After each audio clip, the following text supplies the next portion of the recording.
মার্কিন যুক্তরাষ্ট্রের ইউএস এইডের মতো তুরস্কের একটা প্রতিষ্ঠান আছে, সেটার নাম হচ্ছে টিকা। সো টিকা বাংলাদেশে অনেক দিন ধরে কাজ করতেছে। আপনারা রোজার সময় দেখছেন যে দু একটা রাজনৈতিক দলের সঙ্গে মিলে তারা ইফতার দিচ্ছে, টাকা দিচ্ছে।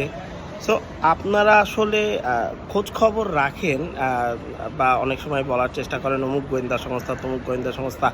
আসলে কখনো আপনারা কি অরিজিনালি কে কী করতেছে এটা বোঝার চেষ্টা করেন, নাকি আপনাদের ধরেন আমাদের সবসময় একটা ওয়াজ দেওয়া হয়েছে, ব্রেন ওয়াশ, বাংলাদেশে শুধুমাত্র কাজ করে ভারতীয় গোয়েন্দা সংস্থা, পাকিস্তানের গোয়েন্দা সংস্থা, আর একটু পরে গিয়ে আমরা হচ্ছে গিয়ে মার্কিন গোয়েন্দা সংস্থা। আর এই সংস্থাগুলো কিভাবে কাজ করে আমাদের ধারণা জেমস বন্ডের মতো এরা আসে, আইসা ভাঙচুর করে, মারামারি করে, এরপর হচ্ছে তথ্য নিয়ে চলে যায়।